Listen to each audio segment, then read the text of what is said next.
Science دیکھے یا قرآن، ایک بات طے ہے کہ زندگی کی ابتدا اور اس کا تسلسل پانی سے ہے۔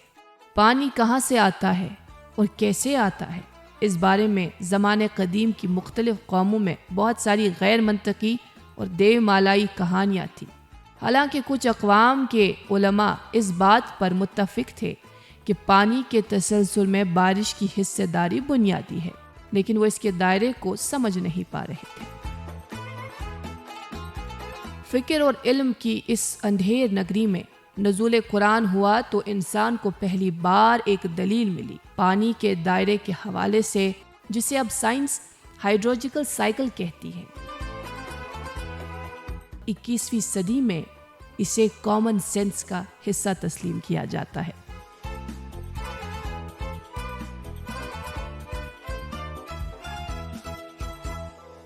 قرآن کی سورہ غافر کی 9ویں آیت میں فرمان الہی ہے کہ اللہ ہی تو ہے جو ہوائیں بھیجتا ہے، جو بادلوں کو ابھارتی ہیں، اور پھر یہی بادل کسی مردہ شہر پر برس کر زمین کو ریوائیو کرتے ہیں۔ سورہ المومنین کی 18ویں آیت میں فرماتے ہیں اللہ تعالیٰ کہ آسمان سے پانی ایک اندازے کے ساتھ اتارا جاتا ہے اور پھر اسے زمین میں ٹھہرایا جاتا ہے۔ قرآن میں پانی کا تذکرہ بکثرت موجود ہے، اور اس کے استعمال اور وجود کے حوالے سے کم از کم 23 آیتوں کا تذکرہ ہے۔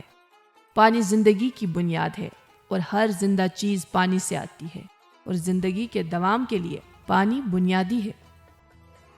گو کہ قدیم مصری اور یونانی تہذیبیں کسی حد تک پانی اور بارش کے رشتے سے آشنا تھے، لیکن اس کی پہلی واضح کہانی فرانسیسی کمہار اور سائنسدان برنارڈ پیلیسے نے 16ویں صدی میں بتائی، یہ کہہ کر کہ دریاؤں کا بہاؤ بارشوں سے ہے۔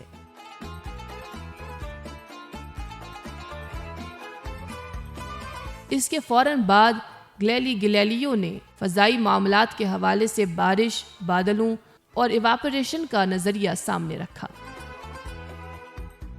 1627 میں فرانسیسی انجینئر پیریری پیرارولٹ نے پیرس کے بیچوں بیچ سینے دریا میں پانی کے بہاؤ کو بارشوں میں گرے پانی کی مقدار کے برابر ثابت کر کے پہلا ثبوت فراہم کیا۔ اس کے بعد 1992 میں برطانوی سائنسدان ایڈمونڈ ہیلی نے دائرۂ آب کے حوالے سے ایواپوریشن، کنڈنسیشن اور پریسپیٹیشن کو پہلی بار ایکسپلین کیا۔ گو کہ بہت سارے سائنسدانوں نے اس معاملے پر تحقیق اور تفتیش کی، لیکن 1930 کے آس پاس رابرٹ ہارٹن نے زمین کی مختلف پرتوں اور زمین کی فضا میں پانی کی حرکت کے حوالے سے جو کام کیا، وہ کائنات کے دائرۂ آب سمجھنے میں بنیادی سمجھا جاتا ہے۔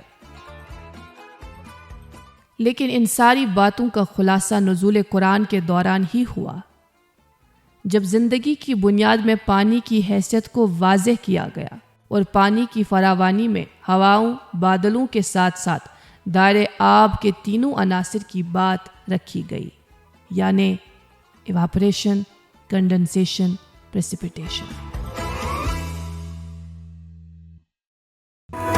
خیبر سیمنٹ، دل سے بناؤ۔